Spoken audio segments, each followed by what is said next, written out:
Hey, it's Chris Vandermaiden, founder of Mind Prana Academy, and in this video I want to talk about how do you cleanse your stones and how do you charge your stones. And so previously we talked about how crystals are ultimately energy. Everything in the universe is ultimately just energy. Now, when we look at ourselves as energy, then energy radiates. That's kind of a function of energy. And so we are always radiating something into the room around us. The example I like to use, if you've ever sat by an angry person, so someone sits down by you, that they're angry and you start to feel uncomfortable. They're giving off this vibe. It starts affecting you. You either get up and leave, or maybe you start getting irritable. Maybe you start getting angry yourself. So they're broadcasting this energy into the room. It's affecting everyone in the room. It's affecting everyone around them. Now, the thing to realize is that every one of us is always generating some kind of emotional frequency. It's not just when we're angry. It's at every moment of every day where we're giving off some kind of vibe. And so just like certain places can make you feel a certain way, certain places have become so saturated with certain emotions that when you go there and you start picking up on it, it affects your consciousness. Now, to kind of understand why we need to know this, I've got here this old shoe of mine.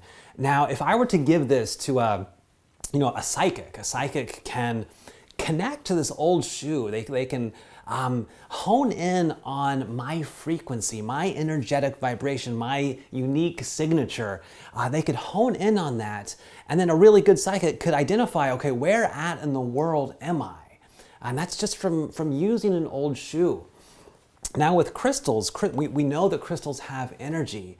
And the reason why we want to be mindful of the crystal, be mindful of the energy it's been exposed to, is for the same reason that this shoe can lead you to me psychically.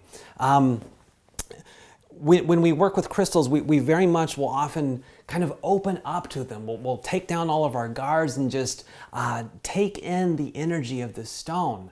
With most things in our life, we don't do this. With a shoe, we don't, if we go and find an old shoe, we don't hold it to our third eye and open up and, really experience the energy that's in that shoe. We tend to, not take that in. With crystals, we actually are taking in the energy.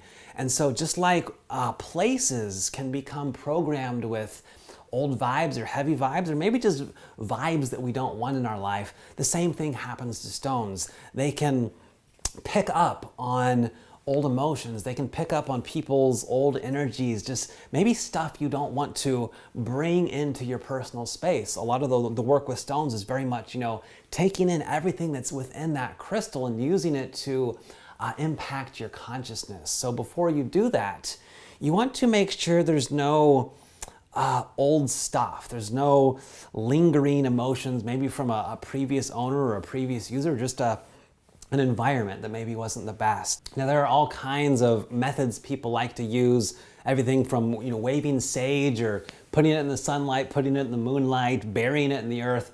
I'll put a list of ways you can maybe experiment with on your own, find one that works for you.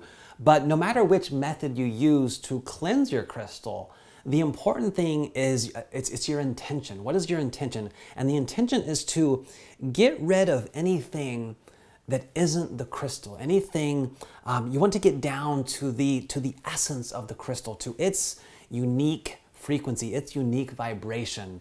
And so you're simply deprogramming, getting rid of all the other stuff.